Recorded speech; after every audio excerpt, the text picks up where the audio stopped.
唔知你哋覺唔覺得近呢一兩年 Instagram 即係 IG 越嚟越少人用啦呢？盛傳呢，近排越嚟越多人就轉用新嘅社交平台 Threads 而棄用 IG。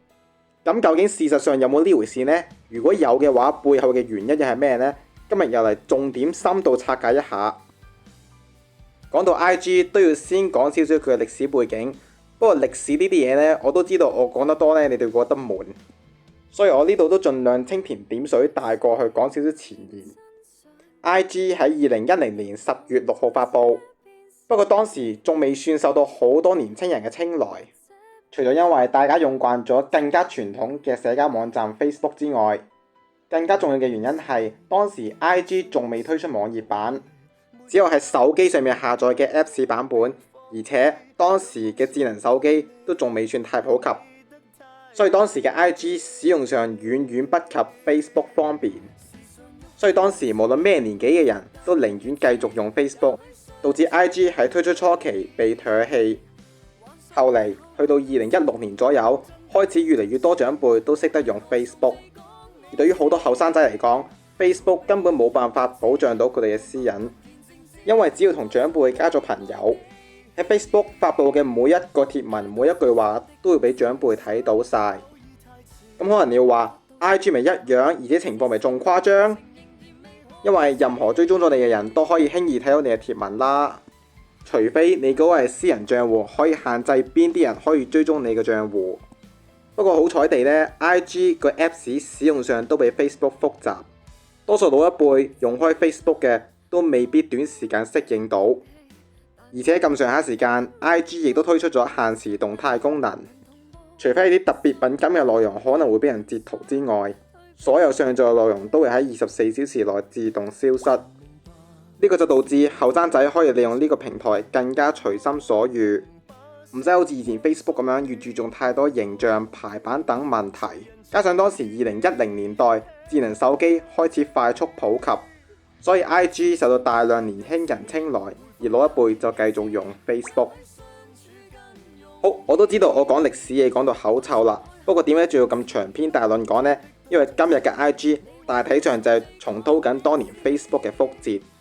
而近年最流行嘅社交平台就由 Threads 接棒，而你諗深一層呢，又係嘅喎。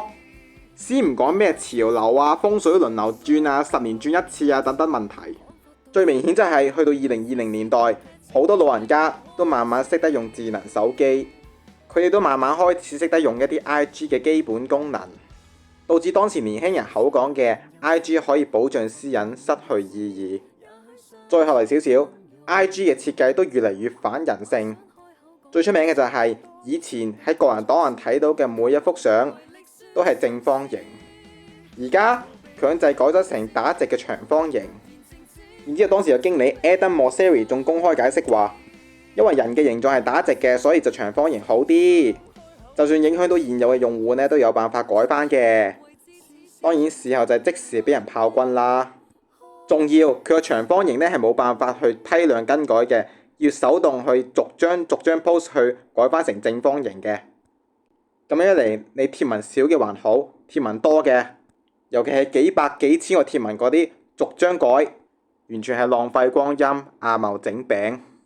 就算俾你咁有耐性去全部整翻好晒啦，你有個黑色底或者白色底墊住喺張相下邊，美觀亦都大不如前。而更加慘嘅係邊啲呢？即係以前好興㗎嘛，將張相切成9宮格，然之後分成9個貼文擺喺 IG 上面，然之後出到嚟就係9張貼文喺個人檔案上面形成一張大型拼貼畫。但係有咗呢個改動之後，呢種排版簡直係全軍覆沒，因為張相唔係俾人拉長咗，就係加上黑白底。就咁樣 IG 長年嚟嘅價值就被摧毀至殆盡。仲有啲小問題就在於佢啲設定等等嘅版面都喺度朝令夕改，就算係年輕人咧都開始無所適從。基本上誇張少少可以話係咧，每更新一個版本，佢入邊啲版面都可以唔同晒。更深刻嘅係咧，有時每一個賬戶之間佢嘅版面都有啲唔同嘅喎，甚至有啲功能有啲賬戶有，有啲賬戶冇。就算同一個地區冇咗國家之間嘅權限差異，都有呢個問題。咁再嚟啦，就係演算法嘅問題。唔知你覺唔覺呢？我都唔知係佢某一日佢突然間改嘢，定係話佢逐啲慢慢改嘅。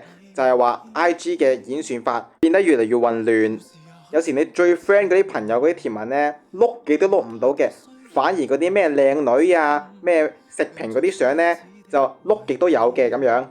咁樣一嚟又係咯，你好漂亮地違反咗 IG 嘅初衷啦。就我想分享一啲好嘢俾你睇，咁而你又想分享啲好嘢俾我睇，但係最後大家都睇唔到雙方嘅嘢喎。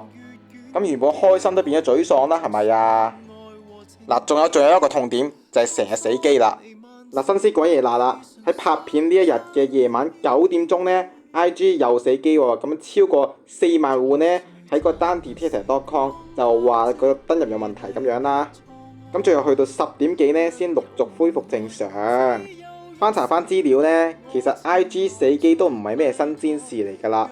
咁近排有啲咩重大嘅死機事件呢？咁今年6月就呢個頭先講咗啦。咁 Meta 旗下多個核心平台就包括 IG 就發生全球性大規模癱瘓。咁仲有邊啲呢？就今年3月啦，3個月之前啦，短時間內湧現破萬筆故障回報，主要衝擊 IG 嘅核心功能同埋私訊服務，導致許多嘅用戶對話中斷同埋信息都係無法傳送嘅。咁2024年3月5號同22號都係一個月內2次啊，就係即係全球即係好多用戶都係無預警被登出啊，或者係用唔到賬戶啊，類似咁嘅意思啦嚇。好啦，頭先數咗咁多問題，咁啲用戶又點算呢？於是咪動物大遷徙咯，遷徙咗去另外一個地方 Threads。首先 Threads 相對 IG 有咩優勢呢？首先喺發布貼文嘅形式上面 Threads 係比 IG 係靈活好多嘅。嗱，相信大家都有經歷過喺 IG 發一張貼文呢，你至少都要剪一幅相喺上面嘅。但 Threads 就唔同喎，你唔使擺一幅相，你求其寫一句話，或甚至1、2個字上去都可以寫到一幅貼文嘅。而且 Threads 嘅設計對於年輕人更加友好，至少佢唔似 IG 有啲咩花里胡哨嘅功能。最後時間都過咗10年有找。